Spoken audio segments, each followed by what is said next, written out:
Ready? 1, 2, 3. 1, 2, 3. 1, 2, 3. 1, 2, 3. 1, 2, 3. 1, 2, 3. 1, 2, 3. 1, 2, and stop. To the side. 1, 2, 3. 1, 2, 3. 1, 2, 3. 1, 2, 3. 1, 2, 3. 1, 2, 3. 1, 2, 3. 1, 2, 3. 1, 2, and stop. Okay, hands up. Reach down. 1, 2, 3. To your right. To your left. Center. Inhale. Exhale. Hands up. Reach down. 1, 2, 3. 1, 2, 3. Center. Inhale. Exhale. Hands up. Reach down. 1, 2, 3. 1, 2, 3. 1, 2, 3. Center. Inhale. Exhale. Hands up. Reach down. 1, 2, 3. 1, 2, 3. 1, 2. Center. Inhale. Exhale. Hands up on your waist. Circular movements. 2, 3, 4, 5, 6, 7, 8, 9, 10. 1, 2. Reverse. 1, 2, 3, 4, 5, 6, 7, 8, 9, 10. 1, 2. Center. Cross. Knees. Circular movements. 1, 2, 3, 4, 5, 6, 7, 8, 9, 10. 1, 2. Reverse. 1, 2, 3, 4, 5, 6, 7, 8, 9, 10. 1, 2. Center. Hands on your waist. Neck turning. 1, 2, 3, 4, 5, 6, 7, 8, 9, 10. 1, 2. Back and forth. 1, 2, 3, 4, 5, 6, 7, 8, 9, 10. 1, 2. Center. Tilt to the side. 1, 2, 3, 4, 5, 6, 7, 8, 9, 10. 1, 2. Center. Rotating. 1, 2, 3. Reverse. 1, 2, 3. Center. Hands up. Deep breathing. Inhale. Exhale. Inhale. Exhale. Okay, spread your feet. Turn your shoulders. 1, 2, 3, 4, 5, 6, 7, 8, 9, 10.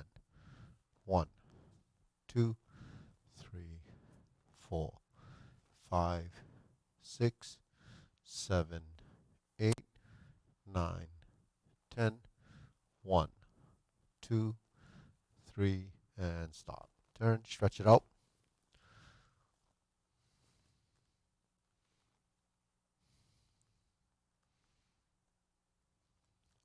Switch.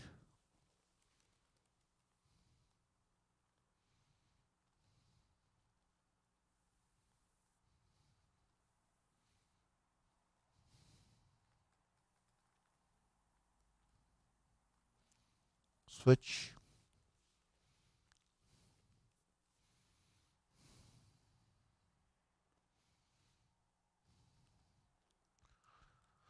Switch.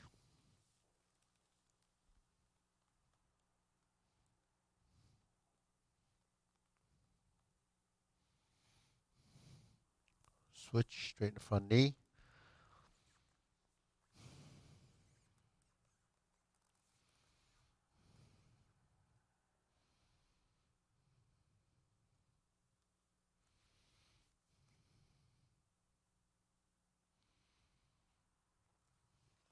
Switch.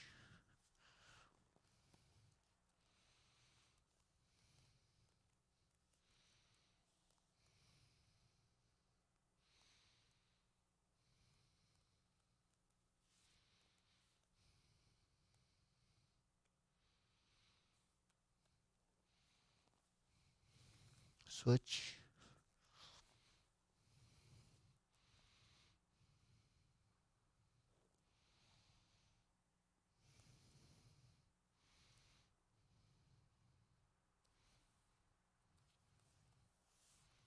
Center.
Okay, shake it out.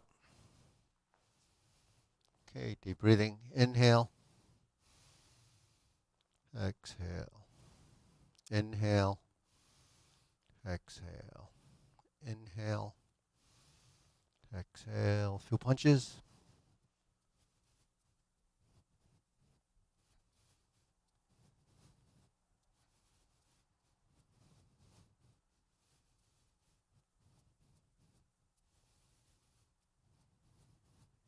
Switch.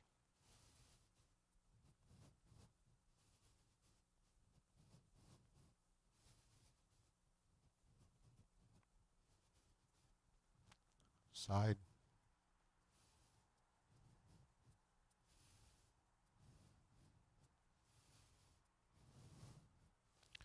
Switch.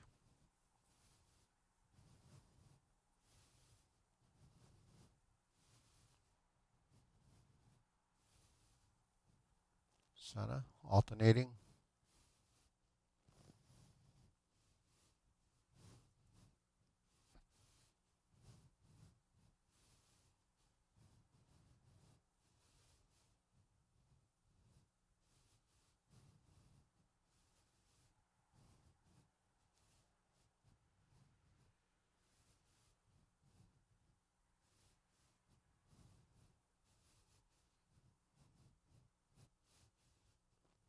And center. Edge of the hand.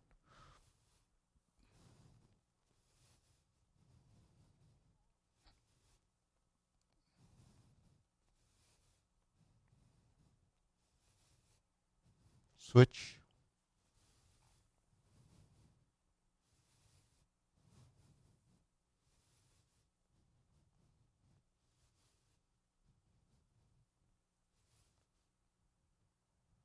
And center. Circular movements.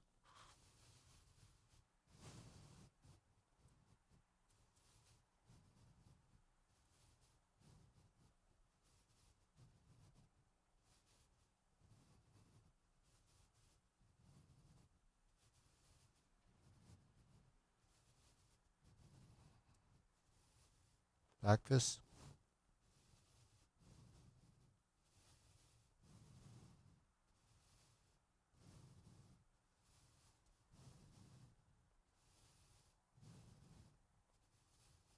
Switch.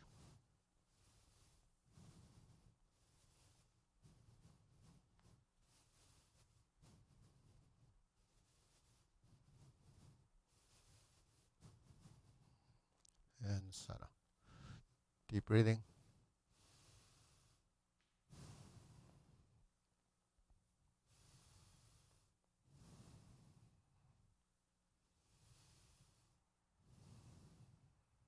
Okay, hands here. Open in horse stance. Ready? Hup. Okay, punch.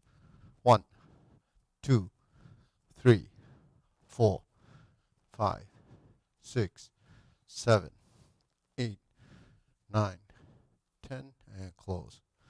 Low. 1, 2, 3, 4, 5, 6, 7, 8, 9, 10. Middle. 1, 2, 3, 4, 5, 6, 7, 8, 9, 10. Close. Lift. 1, 2, 3, 4, 5, 6, 7, 8, 9, 10. Close. All three. 1, 2, 3. 1, 2, 3. 1, 2, 3. 1, 2, 3. 1, 2, 3. 1, 2, and 3. Low block punch. 1, 2, 3, 4, 5, 6, 7, 8, 9, 10. Close. Middle block, punch. 1, 2, 3, 4, 5, 6, 7, 8, 9, 10. High block punch. 1, 2, 3, 4, 5, 6, 7, 8, 9, 10. Okay, push.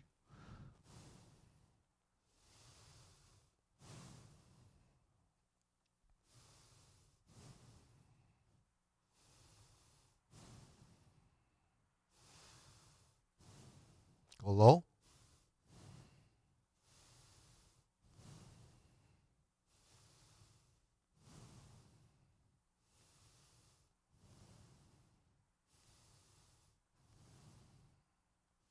High, lift.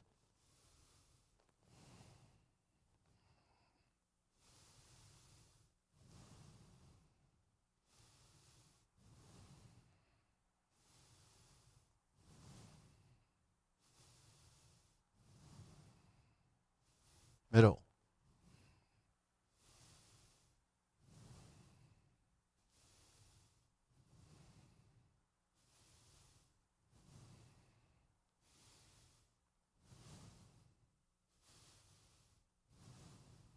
Okay, extend, turn, roll.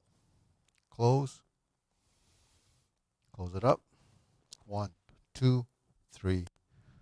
Shake it out. Okay, deep breathing. Inhale.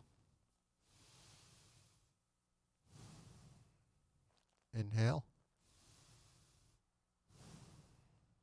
Inhale. Okay, feel kicks. Ready position. Front kick. 2 punches. 1, 2, 3, 4, 5, 6, 7, 8, 9, and 10. Switch. 1, 2, 3, 4, 5, 6, 7, 8, 9, and 10. Okay, heel kick. 1, 2, 3, 4, 5, 6, 7, 8, 9, 10. Switch. 1, 2, 3, 4, 5, 6, 7, 8, 9, 10. Okay, switch. Feel round kicks. 1, 2, 3, 4, 5, 6, 7, 8, 9, 10. Ready? 1, 2, 3, 4, 5, 6, 7, 8, 9, 10. Deep breathing. Inhale.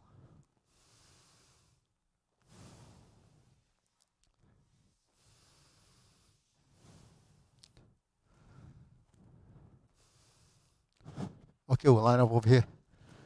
I'll take them through some stretch kicks. How's the shoes fit? Good? Okay. Let your toenails, now you can let your toenails grow. All right, ready? Give me. Brian, you want to go over here? And yeah, so Max, you can go over there. So you have 3 lines. Okay, you're going to do the straight kick. Right, 1, 2, 3, 4. Okay, keep it going. Just do a bunch of them, right? Fine.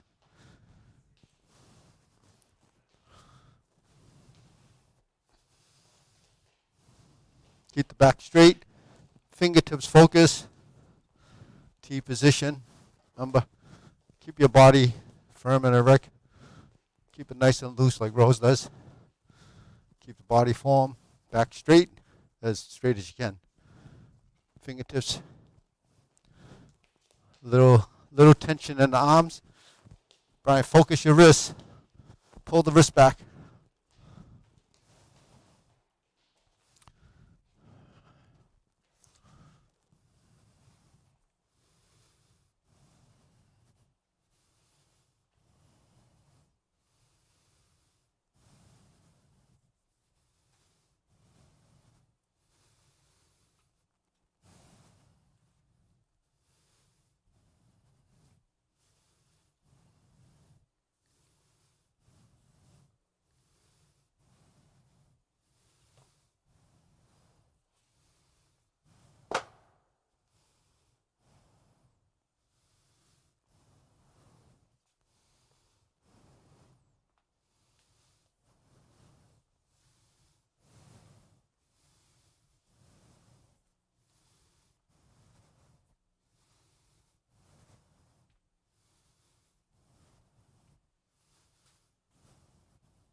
So when you punch, try not to, after you step, try to, like after you step, don't let your, after you step and you turn, don't let it continue to turn.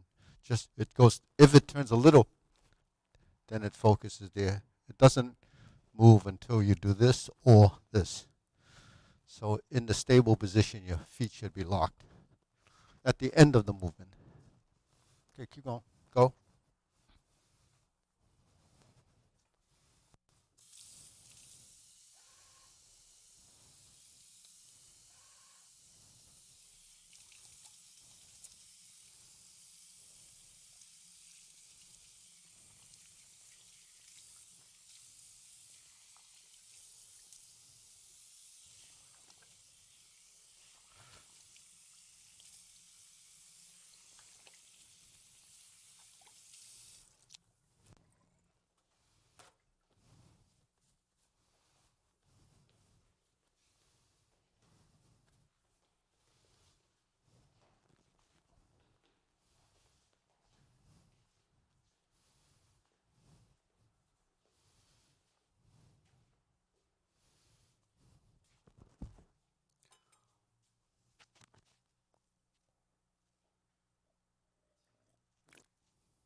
See, when we do our movements, a lot of times you wonder where the power comes from, right? Power comes from speed and acceleration. It's just like a bullet, you know, when it shoots out, it doesn't matter the size of it, it has tremendous penetrating power because of the speed. If it kind of just went at a snail's pace, it wouldn't do anything because it's so light. So it's mass times the acceleration. So the speed has to be generated. So where does it, how do you generate? It's the body moving, synchronizing to create that speed as an acceleration. So sometimes it's not clear as to how that happens, but you think about, and I use sometimes just analogy, you know, when you're driving your car and you have these packages sitting on your seat and you're going, say, 30, 40 miles an hour and you slam on your brake, what happens to all those loose packages? They go forward, right? They fly off the chair. And they're uncontrolled, but it just kind of goes off. So if your fist is that package and you take that sliding step and you move your body fast enough and this is accelerating, then eventually, once you get to a point and everything stops, then the acceleration of that motion, the momentum, continues to your fists. And that's how you create the force. So the focus is really a concentration of where the force is going to be directed to. So it would be your fists. If it's a chop, it's here. If it's your finger, it's there. So it's really part of what area of your body you're using. If it's your foot, it goes here, and it goes out, and it snaps back, and it at the point of impact would be the toe. So your body over time recognizes how to create that speed. But it's really coordination and muscular control. Because when you start to move, in the beginning it's kind of sluggish, and what's the conflict or resistance to speed? Or putting the brakes on in the car, right? If you're going fast, you slam on the brake, or you gradually slow it down, then the acceleration stops and you diminish, and you start to stop. Well, the same thing happens. You throw a punch and you start to do that. What happens? You're putting on a resistance. That's your brakes. So you don't want resistance to be in your shoulder. You don't want it to be in your body because it's going to start to put the brakes on it. So try to get it so that it's pretty free in the movement. So that's why we don't want to use too much tension in the body. That's actually a restricted. It's like putting on brakes. All right, good. So that's theory. That's theoretical. All right, ready? You want to do some more? So you get a feeling of that speed. Go. You can do either side, but I think if you do, you can do both sides for practice, for coordination, but the concentrated dose should be on your strong side. And generally, it's your right side because most people are righty. If you're lefty, it'll be your left side. But even though you're lefty, because you practice the right, that side will get better. But you should have at least one good punch. That's what I always say. It's no good to have two lousy punches and neither one of them work. You want to have at least one good punch, right? So, okay. That's your good knockout blow, right? Boom. Boom, boom. And then when it's here, like that. Alignment of the hands and body, right? Boom, boom, right? Yeah, let it go. Yeah. So here's one thing, right? When you throw a punch, should you pull it back before it finishes, like this? No, in this type of punch, you want to let it stop, and the energy transmits and goes beyond that. So you want to block. That's your focus point. Focus point. And then in transition, you turn back. Or in this case, you're here. So you want it to go all the way out. And all of this kind of relaxes at the end of the movement. And it relaxes because at that point, you can change directions. But you don't want to go like this and then tighten. You're just going like this. It finishes. But actually, when you finish, if I finish and he moves my arm, it can move. If there's resistance, then that's not good. Because at that point, you really can't even pull back to let go. So when you let go, it's gone. But it's complete. It's like when you draw a bow and you let go of the arrow, it's gone, right?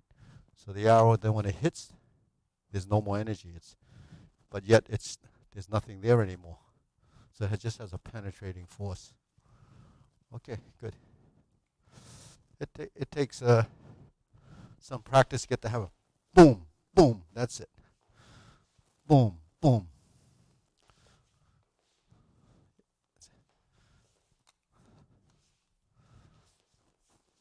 Turn the waist a little faster, Max. Boom, boom. That's it. That's it. Good.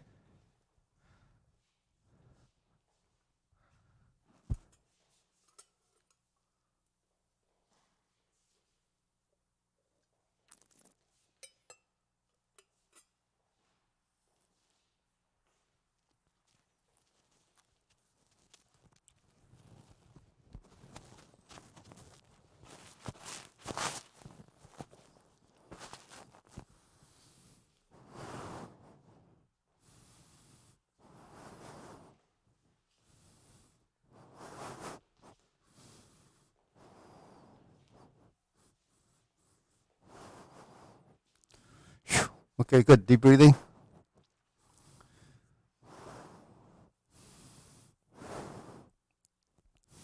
So in your forms, try to throw, because in the forms, most of the time you just throw one punch and you go to the next move, and you go to the next move. So every time you throw one of those punches, do it like that. If you're doing eighth form or just a sequence of 5 punches, then you would be fairly strong on each punch. So in 5 stances, the same thing. You would have that single punch, focus, focus, focus. So good. Anything else, Maya? What else you been working on? Yeah. All right, good. You want to do a drunken fist one? So drunken fist, typically you're here. 1. So what if you switch like this? So okay, do you know how to transition from one drunken fist to another? You go to the opposite cross hands, right? We don't turn to the back, but so when you strike here, you sink and you turn. So when you sink and you turn, you use the same maneuver that you would use to go to Chun-Kyo in the dragon. So it's the same transition. So you've already learned the lower hand transition from like this, right? So when you're here, you transition. So the thing is, when you transition, get to the other side, sink, and then lift. So you're going down and then up.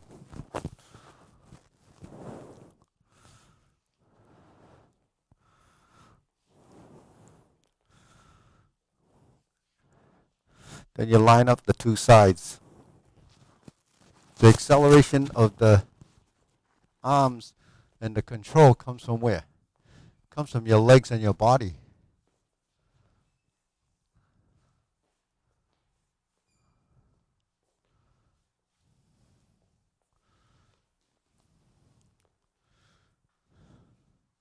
Okay, good. Keep going. A couple more. Hey, Mana. So everything that we do in the forms, it's simulation, right? It's simulating, and it's either a scenario or some type of transition that really should be somewhat functional, right? So, Mana. So if I did a drunken fist, so he throws a punch, and I use my drunken fist. This is a middle block, but suppose I use this. How would this work? When I turn like this and I come in like this, that becomes the technique. So drunken fist doesn't have to be a strike. It could be a maneuver to be a takedown. You see what I mean? So a motion in connection becomes the next movement. Now what I do is I have to use this. So you see how my leg turns, then it comes down, and then it comes across, and it comes up. But my leg, the footwork is key because I have to slide in here. So how you go to here, and then the execution is this, because you have to put leg weight on the front leg, because that's where your strength is. You can't do it from here. Right? So Bangbu Kun, when we do this, is actually we're back here, but we're not really, we can actually go forward there or pull here. See? So it's a little bit different. But the drunken fist one is this, or you can use it like this. One, strike, or strike. Or you can reverse, right? Like this, or like this. You see? So both hands can be used. In this instance, if I do this, 1, 2. This might be just a deflection. This is the strike. You see? So that's why we strike on both sides. Even though you don't see and focus on this hand, that's this to this. And it all happens in the legs. So, all right, so do that again. Stepping up.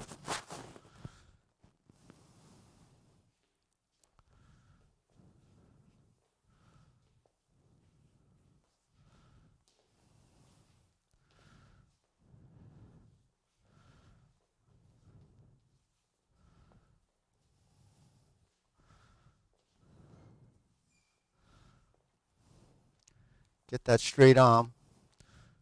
Hoom. Hoom.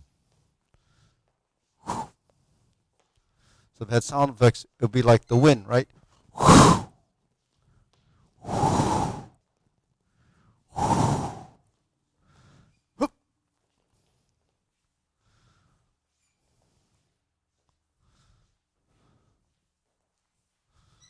So this is good for your back.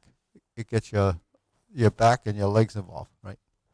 So we do a strike 1, 2, 3. 1, right?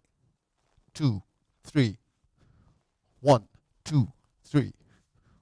1, 2, 3. Okay, so let's see if you can do that coordination. Ready? Go forward. 1. Go backwards. 2, 3. Go. On 3, you're going to go to the next one. 1, 2, 3. 1, 2, 3. 1, 2, 3. 1, 2, 3. So the body gets a little confused. As soon as you add a new movement, it changes a little. Okay, so when we're here, 1, 2, 3, 4. 1, 2, 3. Okay, so remember both hands are facing opposite. So all the hands are doing is this, right? But you have a transition through your center. Yeah. This is easy to do, but that's not what we're doing. We have to go through the legs. See, you have a center, and you turn. Diagonal flying is this. Extension is this. Yeah, and the feet. Okay, ready? Go.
So, good.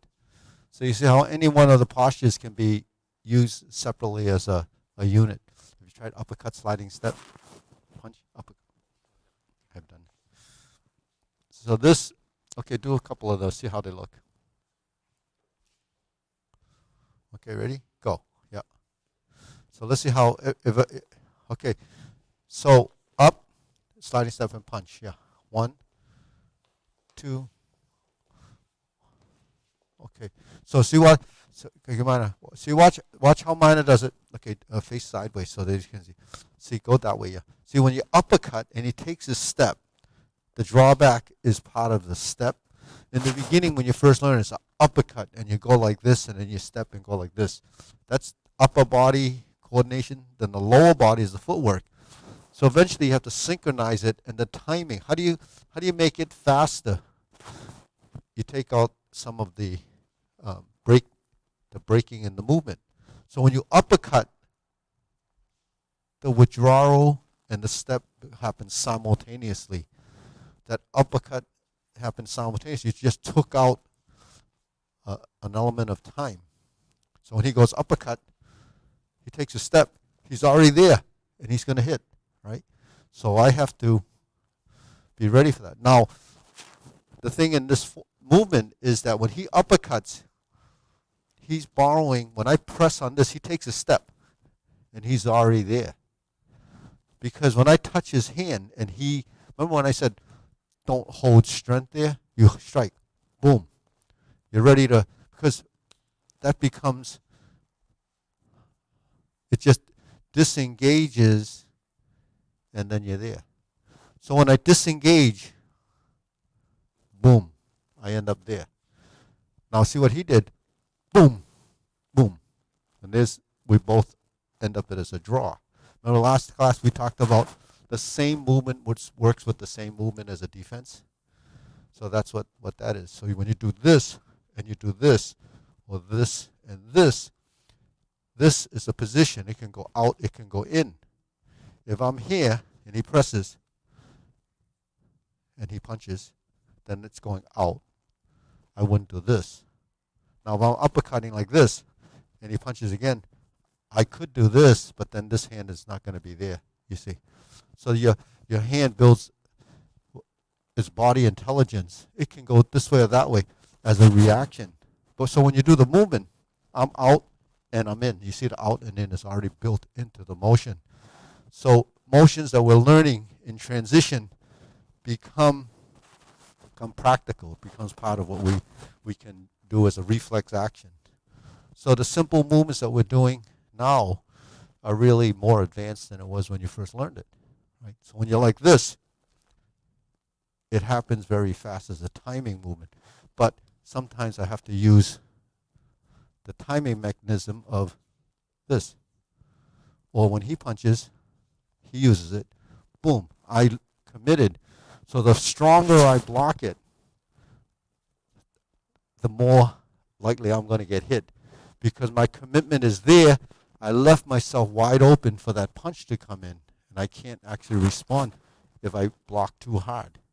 So you don't want to overcommit. When you block, you don't want to do this, because it might not be there when you go down there to hit it. Boom, it might be gone. So how do I respond? I'd have to do this. I'd have to turn like this. That's what a trapping hand is. So if I go like this, then my hand is here. Then my hand is there. Then my hand is there. You see the dragon? You see what you're learning when you do your forms, numerous forms, is translating them into different scenarios, because every form has a different connection to the next movement that could be a movement that was similar in the previous form. So that's just programmed into your system.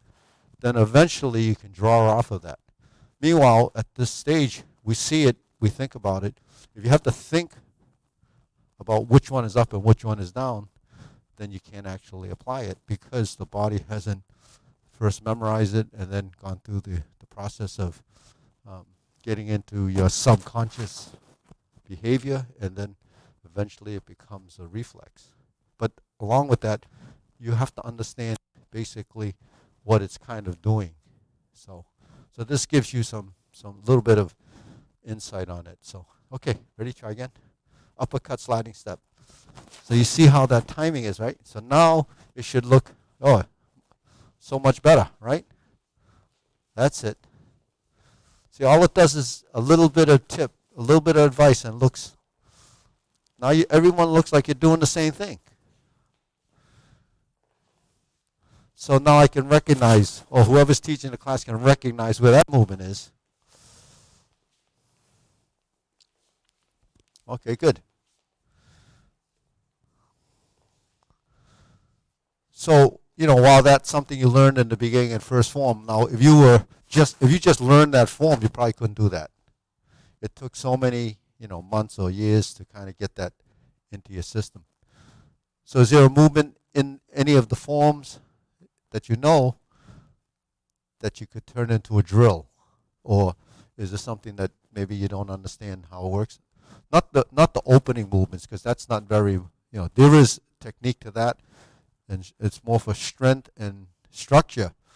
But in the mobile side of the forms, when you start to move, whether it's like the fourth form or Bang Bu Kun, they all have hand, leg movements and how you're kind of attacking and defending with those movements. So, might you have another one that you can? Yeah. So that's dragon claw left side, which, a lot of people in the beginning only do the right side when they get to the left side. And why is that important? Because this is your dragon claw. We practice it like this in Gung Ji Kun. We do 3. But when you step, there's your right side. But what about when you step to this side? If you step to the left, you're going to move your right. When you step to the right, you move your left. Now, if you don't have, here's where the problem comes in. I'm turning my waist like this, right? So your body knows that. Well, when I go this way and I turn, I don't really know that. So, because the body hasn't really worked it like that. You don't really work that side of it until you get to Gung Ji Kun, the 5th form, where you do both side movements. And that's unique in Gung Ji Kun, because that is one of the few forms that does both sides. So it doesn't matter whether you're lefty or righty, because you're going to do. So the conflict in the motion is in the torso. Now we know how to do this, but now this one's going to be not as good, because your body doesn't know to do this. So, you have to transfer some of that information to the other side, because you're not always in the right position to use just your chun kyo on the left, right? So you want to do the dragon both sides with the twist step. The twist step is the key. Yeah, that's the same one we did in Drunken Fist. And yeah, it's the same movement that you've learned. You learned day 1 when you did the twist step in the first form.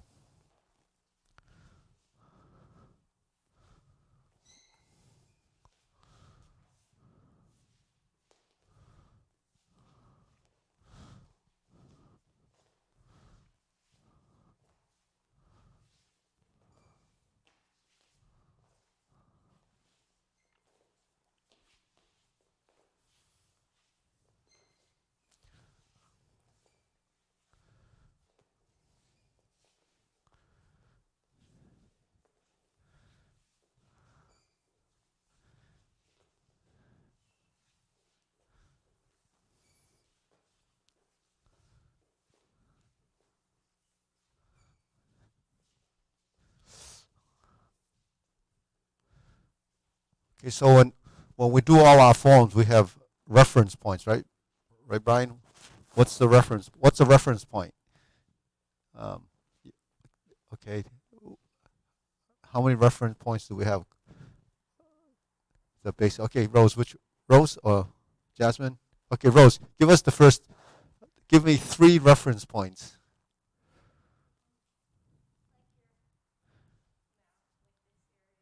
Yeah. Okay.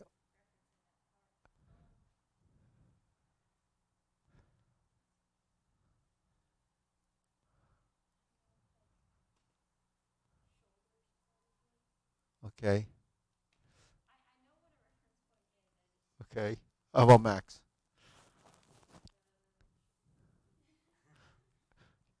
Yeah, those are our parts. Those are body parts. It's true. Everybody, but we have some specific ones I talk about. So I'm just asking so that to see if you actually understand what I'm saying. Max, can you say? Give us no sneeze, heels. Okay. What waist? Okay. Okay. So you mean high, middle, low, right? Okay. All right. So all right. So let me explain this to you a little bit so it's more clear to you. Eye level, shoulder level, waist level. The reference point is for the guidelines for your movements.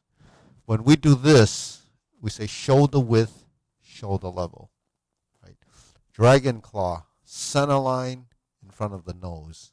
So those are the reference points. We reference those points because if you just, and then those reference points are your own body, by the way, because you use those to guide your movements because those are the size of your movements that are proportional to you. So those are your reference points, right? And then angles are 45 degrees and 90. Okay. The other things that you're talking about, the heel, that's what you pivot off of, or with alignments. Where's your knee lining up with the toe? So that is a reference point. When we punch, it's shoulder level to the side, 180 degrees. That's a reference point. Direction, right? And we use those because if we're doing the drunken fist, we want to go eye level. Because when you get the weapons, and when you do a spear or a stick, you're not striking because it's a long stick. You're not hitting up there. It's still eye level. So you have to adjust the angle of the apparatus to the eye position. And the reason for that is because you're practicing the movements in proportion to your body so you have the best structural integrity for the position. Otherwise, it looks off. If I'm always punching like this, it wouldn't look right. You see what I mean? So there's a body form to, where you punch and how you punch. So that's important. Now, is eye level created equal with every single movement? Like if a drunken fist is eye level and a dragon claws in the nose, it could be sometimes misinterpreted or even misled in the sense that you're doing the eye level thing, but I thought it was correct. But it's really not just one thing that's lined up. The fingertips eye level, right? Or fingertips in front of the nose, we'll say in the middle. If I do a middle block, and I just use this as a reference, say my nose and what you were referring to, is this a middle block? It's in front of the nose. No, right? Why? Because now we have to add another reference point or elbow position. Now, is this elbow position right for a middle block? Or is this position better for middle block? And what's the advantage of this position? Advantage of this position? All of them being fingertip to the same height, right? So it depends on how you apply it. So to show you, the further you go out, the more you're using your fingertip. the closer it comes to the body, the more you're using here, your arm. So if I'm in this angle closer to the body, this is not 100% vertical because then it's too close to your body. Just say in between here, this angle and this angle and this level is going to determine where that arm should be. So if I do a middle block, I should be here. I don't do a middle block here because it's not effective. I'm too far out. But I also don't do a middle thrust here because that's going to go up there because the elbow dictates the direction of your movement. So if my angle of position is like this, then my angle of position will go like that. Okay. If I go like this, then it can be elongated like that. So the angle here, and the angle here changes, although the target area is the same.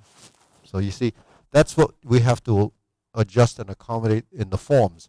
Otherwise, the form, all of these look the same, but they're different.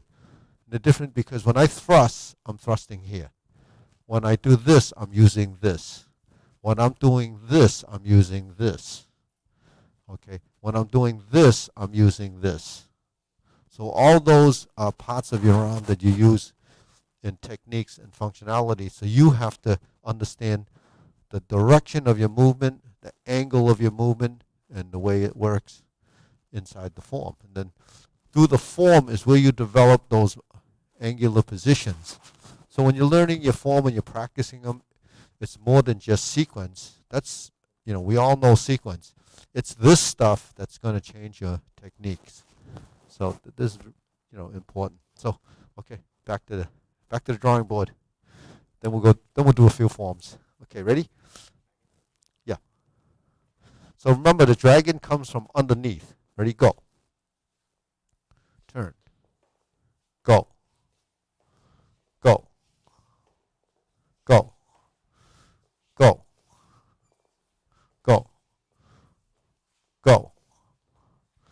Go. Okay. One more pointer. Now watch Minor do it again. All right. Because best thing is when you see us go this way sideways. See when you see it in action, then you can actually see it the best. When he turns and he sinks, this point is actually a technique. If he takes his hand away, this is your curl. We think of this, okay, when he punches, we think of this. No, to here. We think of this, so I use that. When he punches lower, and I use this, then this is the surface I'm using. So during your transition, when I turn, okay, go punch, and I turn, this is actually leading down. So that's a block. And you have that in your two-person set, right? So that's where that movement came from. So there's really more than one position. It's not just there. It's there, it comes down, and then you come up. So this is down, this is up, or it can actually be in between as a scoop, but you're really here. There's your lower hoop. There's your outside of your arm. So throughout the movement, your arm has strength. And he punches again, it has strength. Because there's two techniques there, right? So that should help you understand why it's so important to put this hand on the outside, yeah. And so I'm watching Jasmine do this. So when she does this, she has strength on both sides. But actually, the backhand should be soft. This hand should be more intense, sort of. So this is, so the yang hand, this would be yin. If you're turning and it's like this, that's actually double forces, double weighted. It doesn't make it stronger. It makes it not as effective. So the front hand is the yang, so that, and then that's yin, and then the opposite happens. Meaning one's active, one's a little more passive. Okay, good. Go. Under, yeah. Under, yeah. Yeah. What's up, Carlos? Forgot something? Oh, okay.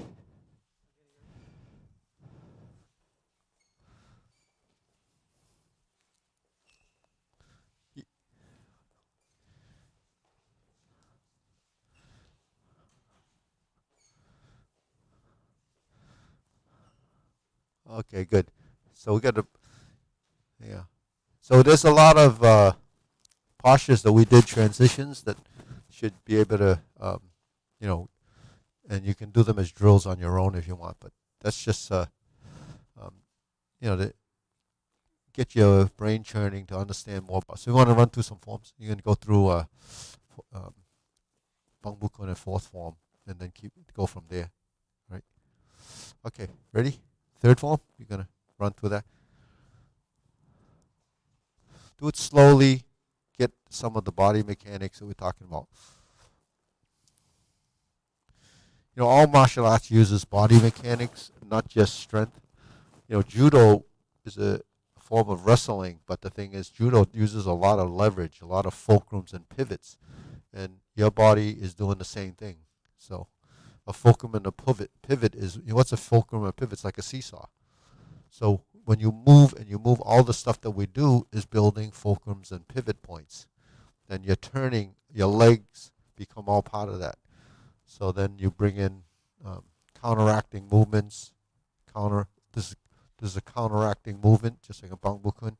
So it balances your movement, but forces are created. All right, ready, go. Up.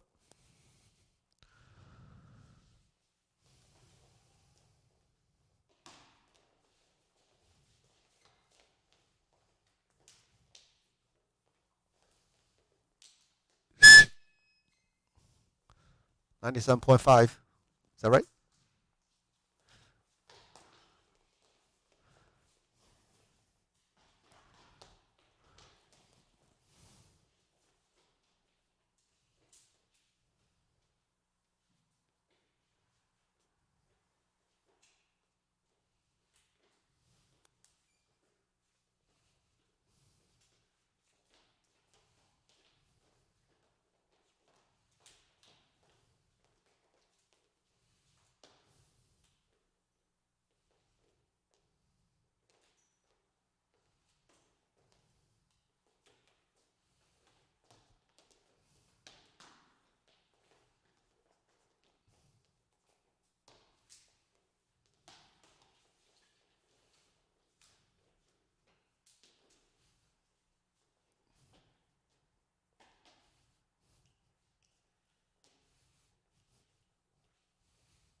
Okay.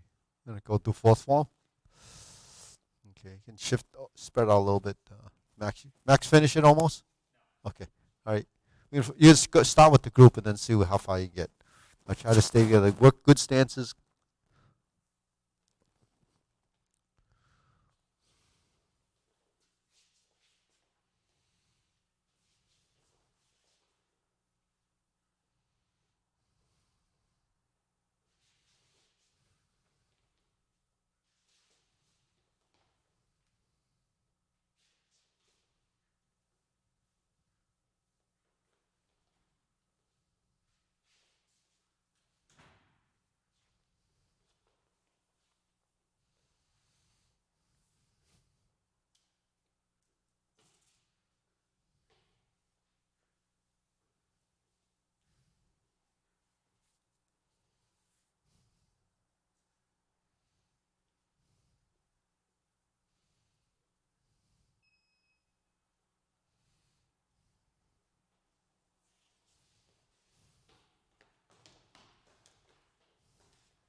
But BU just back on.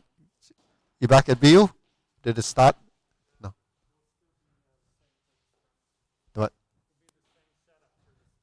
Oh, but I mean, is it classes start yet?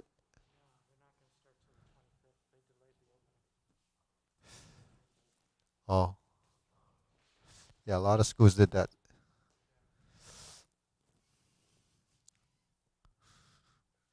See, that killed the South Beach madness.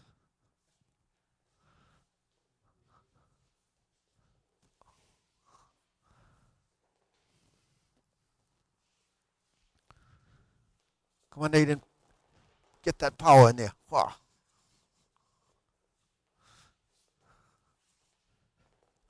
Boom.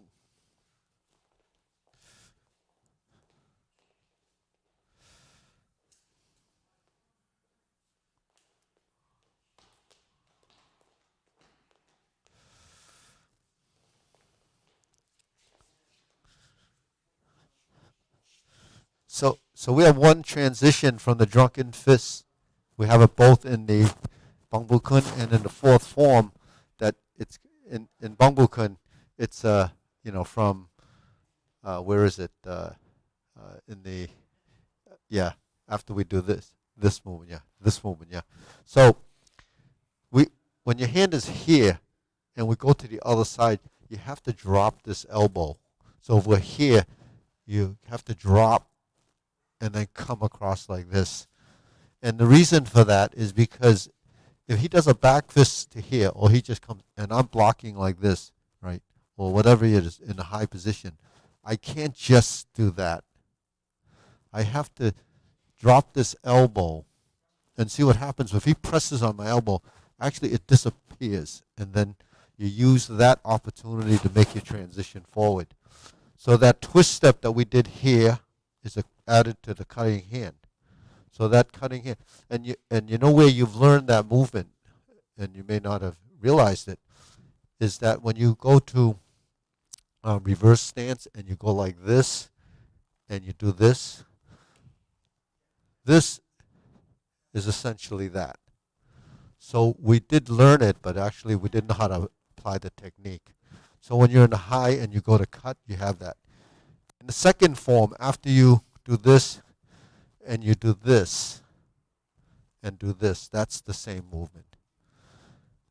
Okay, so that movement is a transition, but if you understand it there, it's going to show up later on in some of your forms too. So as you learn these transitions, you pay attention to those little nuances. Then later on, when it shows up, your body will already know it. But if it doesn't know it now, as you progress on later, you're going to have to learn it at that point, and that's really, you could spend that energy learning something else. So just remember that. When you're here and you turn, you're there. And then if you do this, you're that, or you do this in the fourth form. So everybody got that? You have that drop the elbow, right? So I call that the disappearing elbow. Yeah. Okay. Yeah. Do it again. Yeah. Do it again. You strike. Yeah. So when you're here, do the high block. Go like this. Not do the high block. And then do the drop. Yeah. So you drop. So that really is the setup, and then it blends together as one coordinated motion. Ready, Aiden? High. Nope. Again. Ready? High. First thing is drop. See? Drop. You see? And then when you drop, you have to relax this. Drop. And then, so you have to drop. And then strike. Drop. Yeah. See, that's the pivot point. This is the pivot point. We talk about levers and fulcrums and pivots, right? This is the pivot point. This is the fulcrum. So this is, if I go like this, if I rock like this, that's the pivot point, and it's also a fulcrum, you see. Like a seesaw, right? It goes up, it goes that, right? That's how a seesaw works. A seesaw, that's the fulcrum point. Depends on which side the long side is, creates more leverage. So, okay, you just can go on to fourth form. Ready? Go fourth form. Yeah, Gung Kuen. Okay, do it nice and slow. Get all your bridges. Put some strength in it, Irene. Irene. Yeah. Whoa.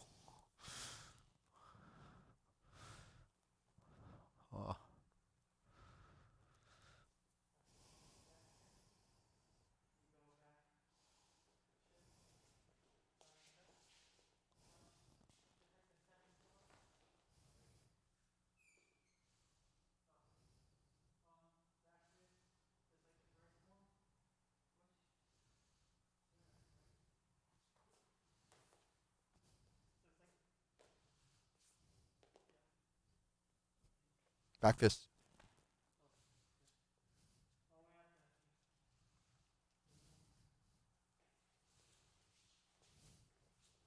Good.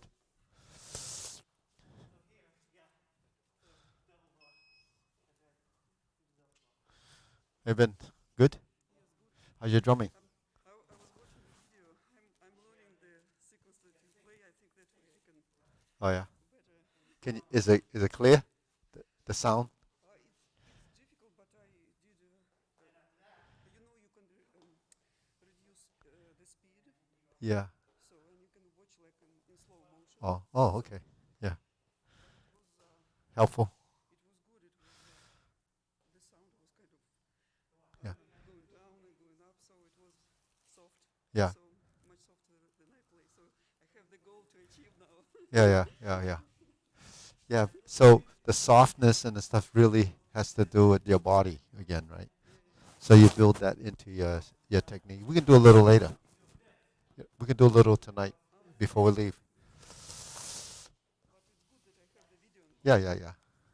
Yeah. We need any kind of crutch to help support it, right? Actually,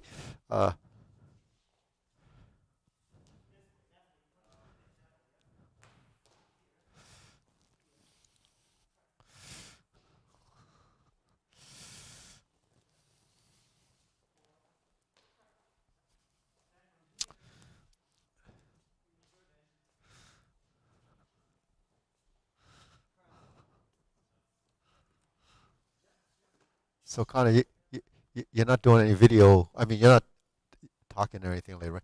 We play the drum and stuff. It's not gonna bother you, will it? It's not. You're not gonna freak out the people on the other side. Yeah.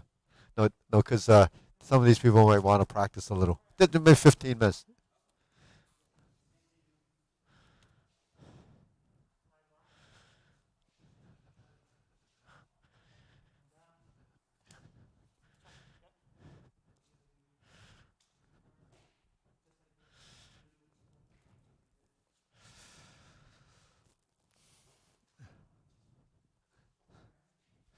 So, yeah. How'd that look? How do you feel? Any questions on Gung Kuen? So after this, after in about 5 minutes, we'll bow out. And we'll do a little instrument and lion before you leave if you have time. We spend about 10, 15 minutes on it before the next class. So that way, because you're not going to stay here till 9:30 to try to do it. So this could be like in between, so that you could have a little bit of practice. There's a lion over there. We can do it. Bring it to this side and do it. And by the way, in March 1st, actually, there's going to be a new fencing school moving in across the hallway. The fencing. Yeah. Use the fence. Well, there's going to be a new school. It's a school from Cambridge. So this is his branch. They just got approved, so they're going to start running classes there. So it'll be a little bit, I think they're coming up the back way, so it's going to be a little bit more people in the building after March 1st. So it's a good thing Chinese New Year will be over by then, so that they probably don't want to hear us playing the drum because it's kind of loud. All right, so let's do Gung Kuen one more time, because that's a pillar form, and we're gonna need that to get to the yellow belt. So I just want to make sure you guys have this down. The other day I saw Brian do the second half of Fu Hawk that he had learned from the Mohegan Sun performance, and it was not too bad. So he's jumping ahead sequentially. All right, ready? So, all right, good, go.